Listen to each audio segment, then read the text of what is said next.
want to welcome my first guest in the studio today. He is the author of The 12. It's a story about the Mayan prophecy prediction of the year 2012. So let me introduce to you William Gladstone.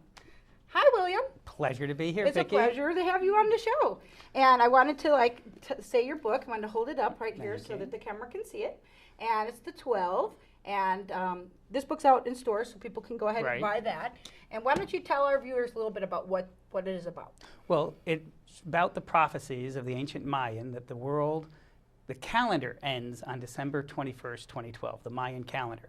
And I think it's like the telephone game where you start with one person, the message gets garbled. Yeah. And the garbled message after 3,000 or 4,000 years is that the world's going to end. Yeah, that's what everybody thinks. But that's not what the Mayans said. The Mayans said that the calendar would end. Right. And I think what happened is somebody, was probably sitting around and said, "Oh, the calendar's going to end. What does that mean?" It says, "Well, time as we know it is going to end. Yeah, time they as think we know it." The destruction of the world is what most people are prophesying. Right, and so then I think it got translated. Oh, time is going to end. Does that mean the world's going to end? Well, the world as we know it is going to end. And what is the world as we know it? And then it gets, oh, the world's going to end, and now we're left with the world's going to end. But if you go back to the beginning, the first thing that we know for sure, and the only thing we know for sure, is that the calendar ends. Right. And that is interesting because it's the most mathematically correct calendar ever created by any civilization. It's a 26,000-year-long calendar. 26,000-year-long calendar, and this is what fascinated me. The calendar was created, as far as we know, 4,000 to 5,000 years ago.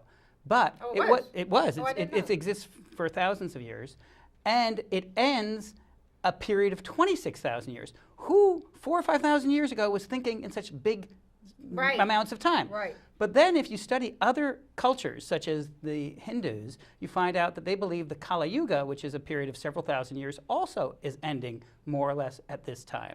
And then if you study the Tibetans, the Hopis, the Hawaiians, almost every major indigenous culture has talked about the end of a cycle more or less around 2012. So there really is probably something to 2012 being a significant date. December 21st is not the end of the world. December 22nd, 2012 will come, and you better be prepared for it. So don't run up those credit cards, and don't be too much in a panic that the world's going to end, because it's not going to happen. Wait a minute, you're ruining my thing. I wanted to, start selling. I wanted to start selling stuff to these people for the end of days. You set up like the rapture is coming, and then you start telling people, hey, I'll buy your car for $100 because you're not going to need it after tomorrow.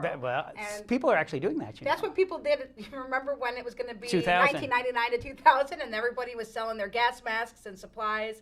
That's exactly what's going to be happening. No, well, and it's actually that part of it I don't think is a joke. You actually have people profiteering from the fear that is associated with this end of the world, false, erroneous prophecy. Because the Mayans never said that. Now, there are other people out there like Nostradamus who have talked about the possibility of the end of the world around this time. Well, there's the possibility of the world ending today. Yeah, there is, exactly. There's the possibility, exactly. That's what I always say.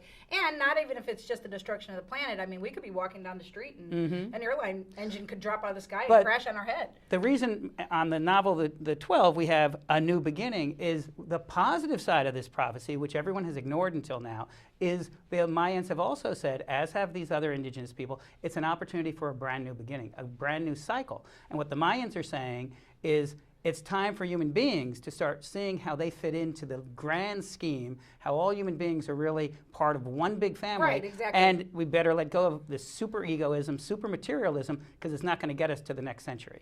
Now, this book actually is based loosely on your life. Yes. The 12. And it's because when you were 15, you had a near-death experience. And in that near-death experience, I actually received 12 names. And so can you tell a little bit about what happened with your experience? Well, the near-death experience was unbelievable. I mean, it took me years to actually believe it myself. The experience that I do remember is my consciousness was like in the corner of the room, like right behind you there. Oh, wow. And I was surrounded by bliss. I was surrounded by these 12 colors, these 12 energies, these 12 names, and I was feeling no pain. It was a bliss that you can't even describe. I looked down and I say, that doctor's upset. Why is he upset? Well, he's trying to get that body to pay attention. That body's not responding. Why is that body not responding? Oh, that's my body. And then I came back, and then the only reason I came back. Did you zoom back into your body, or? Yeah, it's not zoom. That you have no time and everything that we think of. I have no idea whether this actually lasted 2 minutes, 20 minutes, 2 seconds. I mean, everything is different. Right, exactly. It's not the same time. So, but, you know, I had this feeling, oh, I don't want that doctor to be upset. I'm getting back into the body. But there's no thought, oh, I don't want to be dead. But you actually saw these 12 names. And they came in, were they pictures of people's faces? No, or just names? Just names and vibrations and and colors. What you wrote the book on. Well, I didn't write the book for, a long, long time. But you started it in 1979, your treatment, right? I did. I wrote the treatment because in 1979, I met a woman who had almost the identical near-death experience. The only difference was when I came to, I actually forgot all 12 names. This is the only part of the novel that's changed. In the novel, I remembered one of the names. Running Bear. And Running Bear. And when I started meeting the people in the novel, there's a fictional character, obviously, and I did fictionalize some of it. Max Duff, the first person he meets is a television producer, of all things, in Peru. The second person, because I was making a film, and these are based on people I actually did meet at the time, production coordinator in Israel. You actually went all over the world. All over the world for Rod Serling, Making in Search of Ancient Mysteries. So, you know, I went to India, and I went to the National Museum of Delhi, and the Keeper of the 15th Century is the third name. And then it continues. I ended up... And you actually been to every single place every single location named in the book I've been to. And so you went on there, and then you wanted to incorporate it in with your book to tell people about the Mayan calendar. About the Mayan calendar, and more importantly, about the true nature of reality, because it's even beyond the Mayan calendar. The Mayan calendar is the window and the opening for human beings to step up to a higher level of awareness. For those people that actually have had a near-death experience, there's millions of people now that have recorded their experience, and over 90% have had very positive experiences, and all of them have come back with a sense of purpose and mission that they're here to help make the world a better place. Yeah, exactly. And with a realization that what we accept as everyday reality is not completely the whole story. I describe it as, think of, as science has explained, that everything is both a particle and a wave. Right. As a particle, you're Vicki. Right. And you're unique, and you have your own, you know, shtick and personality and parents, and there's no other Vicki. There's no other particle exactly like Vicki. Not enough room for However, part of Vicki is also a wave. And as a wave, you're part of everything. Everything is part of a single wave. So on that level, and it's only a very small level, there's actually no real separation between Vicki and William, or Vicki and the producer of your show.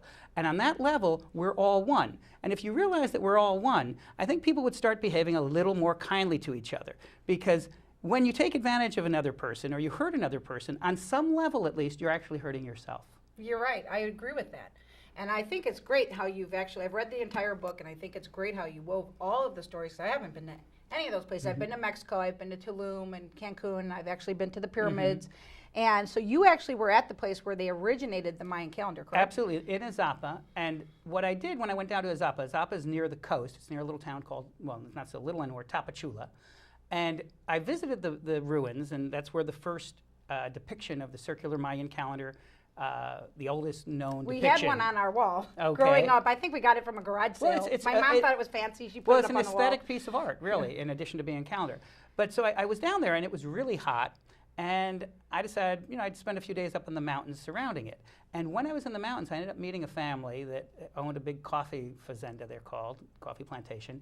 And his family has owned it for over 150 years. And he started showing me artifacts that went back over 3,000 years that had some of the same glyphs as down on the coast in Izapa. And it's my contention, and we're going to have the scholars check it out, that the people who created the Mayan calendar may have even predated the Mayans. Wow. And were probably up in the hills. Wow. Because that's where life was pleasant. It wasn't as hot. Lots of wildlife still. Everything grows. It's kind of like being in Hawaii, but it's very hot. Really nice, very tropical. Well, I think it's incredible, and I loved your book. And everybody, this is the book, The 12. It's by William Gladstone. You can find it on the internet, and we'll also have a link from my website eventually. But I want to thank you very much for being on the show. And everybody, go ahead and grab this book, because the world is not ending, like Bill says. It's not going to come to an end in 2012, and like you said, we could go at any time anyway.